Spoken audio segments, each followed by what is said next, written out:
வணக்கம் தஞ்சாவூர் மக்களே. தஞ்சாவூருக்கு அருகிலேயே கிட்டத்தட்ட 1300 வருடங்கள் பழமையான ஒரு குடைவரை கோயிலானது இருக்குது.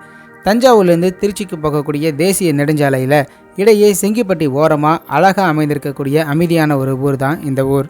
தனியே அமைந்திருக்கக்கூடிய ஒரு மலை குன்றோட அடியில் திருக்கோயிலானது அமைந்திருக்கிறதுனால மலையடிப்பட்டி அப்படின்னு இந்த ஊரானது அழைக்கப்படுது. இந்த ஒரே ஒரு திருக்கோயிலேயே நின்ற நிலையிலும் அமர்ந்த நிலையிலும் கிடந்த நிலையிலையும் பெருமாள் நமக்கு காட்சி கொடுக்கிறாரு. பொதுவாக கண் சம்மந்தப்பட்டதோ இல்லைனா இதயம் சம்மந்தப்பட்ட நோய்கள் இருக்கக்கூடியவங்க இந்த திருக்கோயிலுக்கு வந்து தரிசனம் பண்ணி வேண்டிக்கிறாங்க. அவங்களுக்கு உடல்நிலை சரியானதுக்கு பிறகு காணிக்கைகளை செலுத்துறதுக்கு திரும்பவும் இந்த திருக்கோயிலுக்கு வராங்க. கண் திருஷ்டி, பில்லி சூனியம், ஏவல்னு ஏகப்பட்ட விஷயங்கள் சொல்லப்படும். இவை எல்லாவற்றாலும் ஏற்படக்கூடிய தீவினைகள் எல்லாத்தையுமே இந்த திருக்கோயிலுக்கு வந்து நீங்கள் வழிபடுவதால் போக்க முடியும் அப்படின்னு சொல்கிறாங்க. இத்தனை சிறப்புகளை கொண்ட அருள்மிகு கண்ணிறைந்த பெருமாளுடைய திருக்கோயிலுக்கு போகலாம் வாங்க. முன்பே சொன்னது போல் இந்த திருக்கோயிலானது ரொம்பவே அழகான அமைதியான ஒரு சூழலில் அமைந்திருக்கு. கேட் அருகே வண்டியை நிப்பாட்டிட்டு பூவையும் துளசியும் வாங்கிட்டு திருக்கோயிலை நோக்கி நம்ம நகர்ந்தோம் அப்படின்னா திருக்கோயிலுக்கு நேர் எதிரே பார்த்தீங்கன்னா ரொம்பவே பிரம்மாண்டமான ஒரு திருக்குளமானது இருக்குது. இந்த திருக்குளம் ரொம்பவே புனிதமானது அப்படின்னு சொல்கிறாங்க.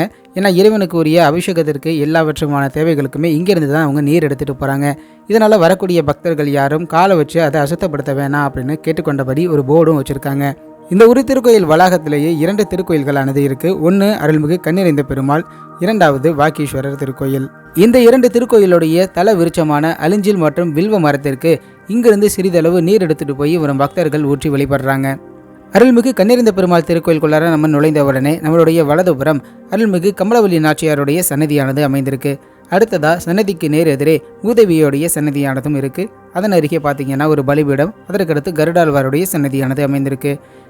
திருமாலுடைய சன்னதிக்குள்ளார 2-3 படிகள் ஏறி நம்ம உள்ள நுழைஞ்சோனையே நம்மளுடைய கண்ணுக்கு படக்கூடிய முக்கியமான முதல் 2 விஷயங்கள் அப்படின்னா அங்கே இருக்கக்கூடிய தூண்களை சொல்லலாம். இந்த தூண்களை ஹரிநேத்திர தூண்கள் அப்படின்னு குறிப்பிடுறாங்க. திருமால் என்னதான் பார்க்கடலில் சைன நிலையில் இருக்கிறது போல நமக்கு தோற்றமாக இருந்தாலும் அவருடைய கண்களை திறந்த மணியாக தான் அவர் இருப்பார். இதில் இருக்கக்கூடிய இந்த 2 தூண்கள் வழியாக, ஹரிநேத்திர தூண்கள் வழியாக உலகத்தில் நடக்கக்கூடிய எல்லா விஷயங்களையுமே அவர் கண்காணிச்சுக்கிட்டு இருப்பார் அப்படின்னு ஒரு நம்பிக்கையானது இருக்குது. திருமாலை தரிசிக்கிறதுக்கு அப்படின்னு சொல்லி ஒரு சில வழிமுறைகளானது இருக்குது. முதலாக பெருமாளுடைய திருப்பாதங்களுக்கு நேராக இருக்கக்கூடிய தூண்கள் வழியாக அவருடைய பாதங்களை நாம் தரிசனம் பண்ணணும். 2வதாக தலைக்கு நேர் எதிரே இருக்கக்கூடிய தூண் மூலியமாக இறைவனை தரிசனம் பண்ணணும். இந்த 2 தரிசனத்தையும் முடித்த பிறகு தான் திருமாலை முழுமையாகவே நம்ம தரிசனம் பண்ணணும். இதற்கு பின்னாடி நிறைய மரபுகளானது இருக்குது. உதாரணமாக சொல்லணும் அப்படின்னா மகாபாரத போர் சமயம் கிருஷ்ணனை பார்க்கறதுக்கு பாண்டவர்கள், கௌரவர்கள் 2 பேருமே போகிறாங்க. அந்த நேரம் கிருஷ்ணன் உறக்கத்தில் இருக்காரு. துரியோதனன் போய் தலைமாட்டில் அமர்ந்து கிருஷ்ணன் முழிச்சோனையும் முதலாக என்னதான் பார்க்கணும் அப்படின்னு சொல்லி தலைமாட்டில் அமர்றாரு. அர்ஜுனன் கிருஷ்ணனுடைய திருப்பாதங்கள் அருகே போய் அமர்றாரு. கிருஷ்ணனுடைய முதல் பார்வையும் பாதங்கள் அருகே அமர்ந்திருக்கக்கூடிய அர்ஜுனன் தர்மர் மேலே தான் விழுந்தது அப்படின்னு சொல்லுவாங்க. தர்மன் போன்ற உண்மையான பக்தியோட இறைவனுடைய திருப்பாதங்களில் சரணடையவங்களுக்கு மட்டும்தான் இறைவனுடைய முதற்கண் பார்வையானது கிடைக்கும் அப்படிங்கிற விஷயத்தை இது மூலியமாக நம்மளால தெரிஞ்சுக்க முடியுது. இந்த திருக்கோயிலுக்கு ஒரு சில புராண கதைகளும் கூறப்படுது. ஒரு சமயம் திவாகர முனிவர்னு ஒரு முனிவர் வாழ்ந்து வந்திருக்காரு. இவருக்கு தினமும் அரங்கனுடைய திருக்கோலத்தை பார்த்து வழிபடணும் அப்படிங்கிறது கடமையாகவே இருந்து வந்திருக்கு அப்படின்னு நம்ம சொல்லலாம். ஏதாவது ஒரு நாள் அரங்கனுடைய திருக்கோலத்தை பார்க்கல அப்படின்னா அன்னைக்கு அவர் உணவையே எடுத்துக்க மாட்டேன் அப்படின்னு சொல்லி ரொம்பவே உறுதியாக இருந்து வந்திருக்காரு. ஒரு நாள் கால் போன போக்கில் காடு வழியாக ஏதோ ஒரு வழியாக நடந்து வந்திருக்காரு. பசி கண்ணை மறைக்கிது. ஆனால் அன்னைக்கு அரங்கனுடைய திருக்கோலத்தை அவரால் பார்க்க முடியல. தள்ளாடி நிழலில் போய் நின்னா போதும் அப்படின்னு சொல்லிட்டு அலிஞ்சில் மரம் ஓரமாக வந்து நின்றுட்டாரு. அங்கே மாடு மேய்க்கிற ஒரு சிறுவனையும் பார்த்துருக்காரு. அந்த பையன்கிட்ட போய் இங்கே அரங்கனுடைய கோயில் ஏதாவது இருக்கா அப்படின்னு விவரங்களை கேட்டிருக்காரு. ஆனால் அந்த பையன் ரொம்பவே அப்பாவியா, என்ன சாமியெல்லாம் பேரெல்லாம் எதுவும் தெரியாதுங்க, அந்த மலை கொகைக்கு கீழே பார்த்தீங்கன்னா ஒரு பெருசாக ஒரு சாமி படுத்து கிடக்குது, அதை போய் நாங்கள் பார்ப்போம், ஆடு மாடுங்கள்லாம் அங்கே கட்டி வச்சிருக்கிறதுனால பட்டி சாமி அப்படின்னு அவர் குறிப்பிடுவாங்க, அவ்வளோதான் அப்படின்னு சொல்லியிருந்திருக்காரு. இதனாலேயே இந்த இடத்துக்கு மலையடிப்பட்டின்னு பேரும் இருக்குது சாமி அப்படின்னு சொல்லிட்டு வெகுளித்தனமாக அந்த பையன் சொல்லிட்டு ஆடு மாடுகளை விரட்டிட்டு அந்த பையன் நகர்ந்து போயிட்டான். சுட்டடிக்கிற வெயில். இவருக்கோ எப்படியாவது அரங்கனை தரிசிச்சுட்டு ஏதாவது கையில் கிடைக்கிறத சாப்பிடணும்னு ஒரு பசி. இவ்வளோ நேரம் வெயிலில் நின்றுட்டு போனதாலையும் பசி மயக்கத்தாலையும் குகைக்குள்ளார போனோன்னே அவருடைய கண்ணுக்கு ஒன்றுமே தெரியல. ரொம்பவே இருட்டாக இருக்குது. கொஞ்சமாக அந்த கண்ணில் இருக்கக்கூடிய குச்சி கொம்பு செல்கள் எல்லாம் ஒன்றா சேர்ந்து அவருக்கு ஒரு மிகப்பெரிய ஒரு பிம்பத்தை காமிக்க ஆரம்பிக்குது. அதுதான் 32 அடிக்கு மேலே நீளம் இருக்கக்கூடிய அரங்கனுடைய திருவுருவம். எத்தனை அழகா இவ்வளவு பெரியதாக 32 அடி நீளம் இருக்கக்கூடிய அரங்கனுடைய திருவுருவத்தை தரிசனம் பண்ணோன்னே அவருடைய திருப்பாதங்களை நோக்கி பார்க்குற வகையில் அங்கே பூதேவி அமர்ந்திருக்கிறதையும் அவர் பார்க்குறாரு.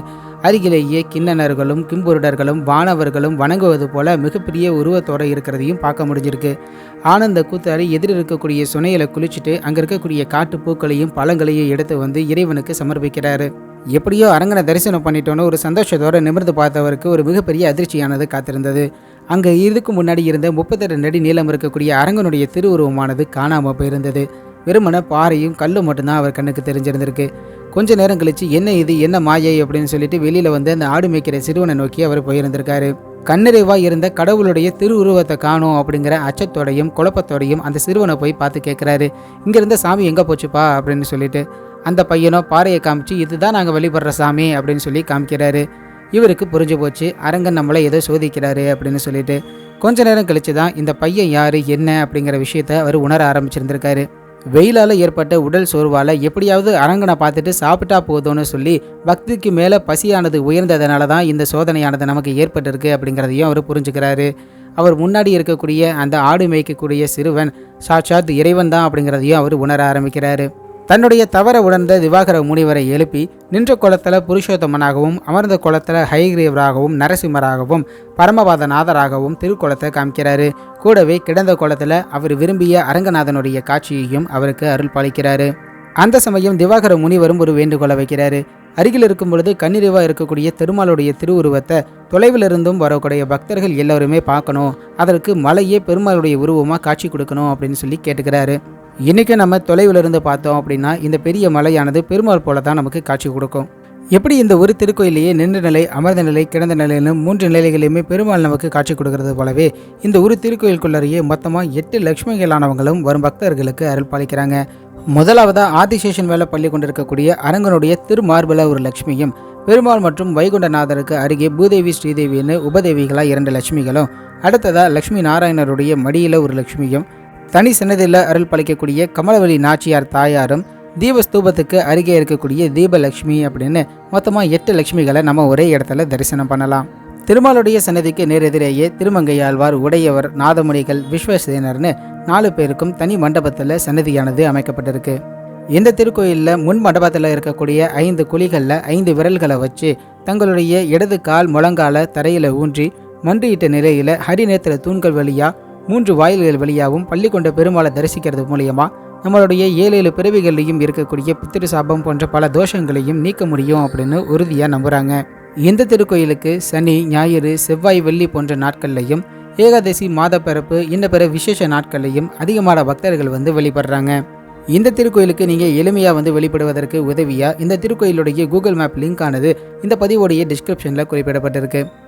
அருள்மிகு கண்ணிறைந்த பெருமாள் திருக்கோயிலுடைய அருகிலேயே அமைந்திருக்கக்கூடிய அருள்மிகு வாகீஸ்வரர் திருக்கோயிலை பற்றின பதிவு அடுத்த பதிவாக நம்ம பார்க்கலாம்.